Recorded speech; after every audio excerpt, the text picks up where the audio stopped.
नमस्कार, निशानेबाज में आप सभी का स्वागत है। मैं हूं आपके साथ सिमरन मिश्रा। देवभूमि भारत में श्री कृष्ण जन्माष्टमी का महापर्व बड़े ही धूमधाम और श्रद्धा भाव से मनाया जा रहा है। आज हम आपको देश के कोने कोने से इस पावन पर्व की अद्भुत तस्वीरें और विस्तृत जानकारी देंगे। मथुरा भगवान श्री कृष्ण की जन्मस्थली से लेकर ग्वालियर, जहां करोड़ों के आभूषण से उनका श्रृंगार होता है, और छत्तीसगढ़ के रायपुर के हर जगह भक्ति और उल्लास का माहौल है। आइए इस दिव्य यात्रा में हमारे साथ जुड़िए। ग्वालियर के हृदय स्थल में स्थित गोपाल मंदिर जन्माष्टमी के अवसर पर एक विशेष आकर्षण का केंद्र बनता है। 105 वर्ष पुराना यह मंदिर न केवल अपनी वास्तुकला के लिए प्रसिद्ध है, बल्कि इसलिए भी जाना जाता है क्योंकि यहाँ भगवान राधा कृष्ण का श्रृंगार 100 करोड़ रुपए से अधिक मूल्य के आभूषणों से किया जाता है। ग्वालियर रियासत के तत्कालीन शासक माधवराव प्रथम ने 1921 में इस मंदिर की स्थापना करवाई थी। भगवान के प्रति उनकी गहरी श्रद्धा का प्रतीक है वह खजाना जो उन्होंने राधा कृष्ण की सेवा में अर्पित किया था। इस खजाने में हीरे, मोती, पन्ना जैसे बेशकीमती रत्नों से जड़े सोने के आभूषण शामिल हैं। इनमें 55 पन्नों का अद्भुत हार, 7 लड़ियों वाला कंठा, सोने की नयनाभिराम बांसुरी, रत्न जड़ित नथ और जंजीर के साथ साथ चांदी के कलात्मक बर्तन भी शामिल है। आज़ादी के पहले तक भगवान राधा कृष्ण इन आभूषणों को नित्य धारण करते थे, लेकिन बाद में इनकी सुरक्षा को ध्यान में रखते हुए बैंक के लॉकर में इन्हें जमा कर दिया गया। वर्ष 2007 में जब मंदिर का प्रबंधन नगर निगम के हाथों में आया तो जन्माष्टमी पर इन अनमोल आभूषणों से भगवान का श्रृंगार करने की पुरानी परंपरा को फिर से जीवंत किया गया। जन्माष्टमी के दिन दोपहर 12 बजे इन आभूषणों को कड़ी सुरक्षा व्यवस्था के बीच बैंक लॉकर से निकालकर मंदिर लाया जाता है।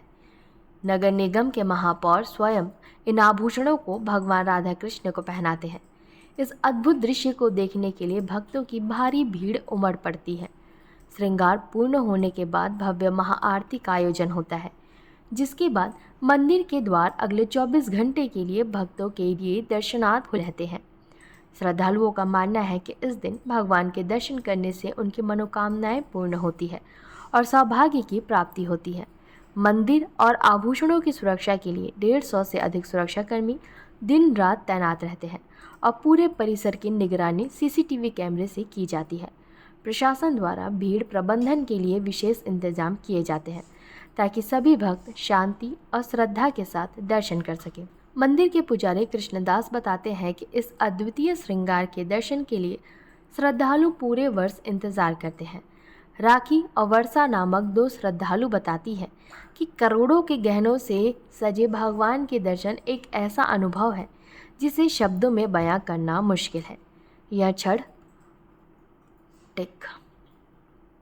क्षण आस्था और भक्ति का चरम है जो उनके हृदय में हमेशा के लिए अंकित हो जाता है।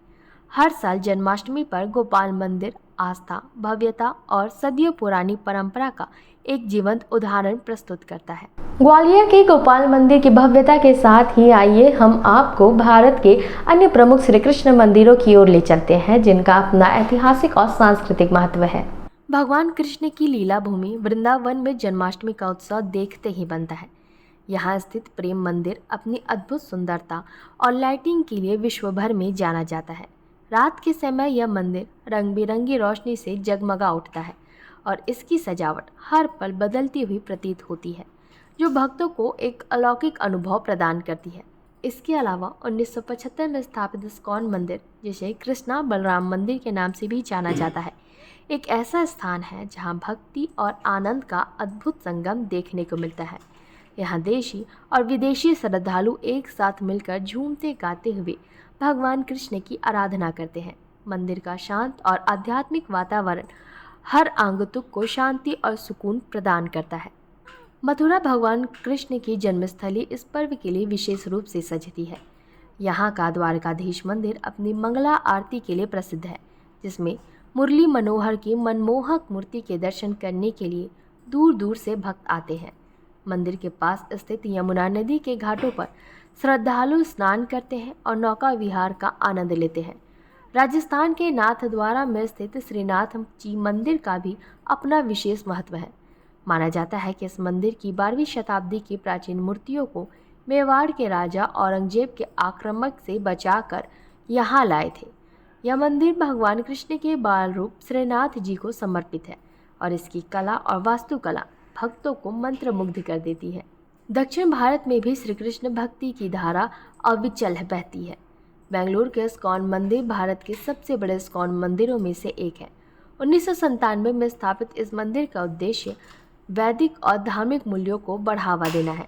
मंदिर के विकलांग और बुजुर्ग व्यक्तियों की सुविधा के लिए लिफ्ट भी लगाई गई है। गुजरात के डकोर में गोमती नदी के किनारे स्थित श्री रणछोड़द्रीजी महाराज मंदिर, जिसकी स्थापना 1772 में एक मराठा सरदार ने करवाई थी, अपनी अनूठी वास्तुकला के लिए जाना जाता है। इस मंदिर में 8 गुंबद और 24 बुर्ज हैं, जिन पर सोने की परत चढ़ी हुई है। मंदिर परिसर में ही लक्ष्मी जी का भी मंदिर है। इसके बारे में मान्यता है कि भगवान कृष्ण हर शुक्रवार को उनसे मिलने आते हैं। चेन्नई में स्थित अलुनमिगु श्री पार्थसारथी स्वामी मंदिर 8वीं शताब्दी का एक प्राचीन मंदिर है, जहां भगवान विष्णु के विभिन्न रूपों की सुंदर मूर्तियां भक्तों को आकर्षित करती हैं। कर्नाटक के हम्पी में स्थित बालकृष्ण मंदिर, जो यूनेस्को को विश्व धरोहर स्थल में भी है, अपनी विशिष्ट वास्तुकला और ऐतिहासिक महत्व के लिए जाना जाता है। कर्नाटक में उडुपी शहर में 13वीं शताब्दी का उडुपी श्री कृष्ण मठ स्थित है, जो अपनी धार्मिक परंपराओं और मंदिर के पास स्थित तालाब में दिखने वाले मंदिर के प्रतिबिंब के लिए प्रसिद्ध है। यह मंदिर भक्ति और आध्यात्मिकता का एक महत्वपूर्ण केंद्र है। श्री कृष्ण जन्मभूमि न्यास के सचिव कपिल शर्मा ने बताया कि इस वर्ष भगवान कृष्ण को चांदी से निर्मित एक विशेष गर्भगृह में विराजमान किया जाएगा, जिसे सिंदूर पुष्पमहल की भांति सजाया गया है। यह सजावट भारतीय सेना के ऑपरेशन सिंदूर से प्रेरित है, जो राष्ट्रीय हित और आध्यात्मिक संकल्प का अद्भुत समन्वय है। ठाकुर जी की चल विग्रह को रजत सूप में विराजमान कर अभिषेक स्थल तक ले जाया जाएगा। परंपरा के अनुसार भगवान का प्राकट्य रजत कमल पुष्प में होगा और पहला स्नान सोने की परत चढ़ी चांदी की कामधेनु गाय की मूर्ति के माध्यम से किया जाएगा। भक्तों के दर्शन के लिए मंदिर परिसर सुबह 5:30 बजे से रात को 1:30 बजे तक खुला रहेगा। जन्मोत्सव के एक दिन पूर्व शुक्रवार शाम 6 बजे भगवान श्री कृष्ण का भव्य पोशाक का एक विशेष अपहरण और दर्शन समारोह आयोजित किया गया। जन्माष्टमी के पावन अवसर पर जन्मस्थान परिसर स्थित श्री केशव देव श्री योग माया गर्भगृह और श्री राधा कृष्ण युगल सरकार मंदिर में विशेष पूजा अर्चना की जाएगी। कंस के कारागार के रूप में प्रसिद्ध गर्भगृह को 221 किलोग्राम चांदी का उपयोग करके एक विशिष्ट और भव्य स्वरूप प्रदान किया गया है। जन्माष्टमी की मध्य रात्रि के कार्यक्रमों की बात करें तो शनिवार रात 11 बजे श्री गणेश और नवग्रह पूजन से कार्यक्रम का शुभारंभ होगा। रात 11:55 तक सहस्त्रार्चन किया जाएगा, जिसके पश्चात 11:59 पर प्राकट्य दर्शन हेतु पट बंद कर दिए जाएंगे और ठीक मध्य रात्रि 12 बजे से 12:10 तक भगवान के प्राकट्य के दर्शन और आरती संपन्न होगी। इसके बाद 12:10 से 12:25 तक पयोधर महाभिषेक और 12:25 से 12:40 तक रजत कमल पुष्प में विराजमान ठाकुर जी का जन्माभिषेक किया जाएगा। रात्रि 12:45 से 12:50 तक श्रृंगार आरती और अंत में 1:55 से 2 बजे तक शयन आरती का आयोजन होगा। पूरे मंदिर परिसर को सुंदर सजावट और मनमोहक रोशनी से सजाया गया है, जो इस पवित्र अवसर की भव्यता में 4 चांद लगा रही है। अब हम छत्तीसगढ़ की राजधानी रायपुर की ओर बढ़ते हैं। यहाँ जन्माष्टमी का पर्व बड़े ही उत्साह और भक्तिमय वातावरण में मनाया जा रहा है। रायपुर स्थित इस्कॉन मंदिर को इस विशेष अवसर के लिए आकर्षक फूलों और रंग बिरंगी रोशनियों से सजाया गया है। मंदिर में सुबह से ही श्रद्धालुओं का तांता लगा हुआ है। भक्तजन भजन कीर्तन में लीन होकर हरे राम हरे कृष्ण के जयकारों से पूरे वातावरण को भक्तिमय बना रहे हैं। मंदिर परिसर में बच्चों और युवाओं द्वारा श्री कृष्ण लीला का मंचन, मटकी फोड़ प्रतियोगिता और विभिन्न सांस्कृतिक कार्यक्रमों का आयोजन किया जा रहा है, जो इस उत्सव में और भी रंग भर रहे हैं। मध्य रात्रि में भगवान श्री कृष्ण के जन्म के समय विशेष आरती और महाभिषेक का आयोजन किया जाएगा। इसके लिए मंदिर प्रशासन ने व्यापक तैयारियां की है। इस अवसर पर मंदिर प्रांगण में विशाल भंडारे की व्यवस्था भी की गई है, जिसमें हजारों श्रद्धालु प्रसाद ग्रहण करेंगे। श्रद्धालुओं की भारी भीड़ को ध्यान में रखते हुए मंदिर प्रशासन ने सुरक्षा और व्यवस्था के भी पुख्ता इंतजाम किए हैं। जन्माष्टमी की रात को भगवान श्री कृष्ण का शंख, चांदी और विभिन्न प्रकार के सुगंधित फूलों से विशेष श्रृंगार किया जाएगा। ठीक 12 बजे जैसे ही जन्मोत्सव की घंटियां और शंखनाद गूंजेंगे, पूरा मंदिर परिसर नंद के आनंद भयो जय कन्हैया लाल की के जयकारों से गूंज उठेगा और भक्तजन खुशी और भक्ति के सागर में डूब जाएंगे। तो ये थी देश के विभिन्न कोनों से जन्माष्टमी पर्व की विस्तृत झलक। आस्था, भव्यता और भक्ति के इस अनुपम संगम के साथ हम उम्मीद करते हैं कि आपको यह विशेष प्रस्तुति पसंद आई होगी। आप सभी को श्री कृष्ण जन्माष्टमी की हार्दिक शुभकामनाएं। नमस्कार।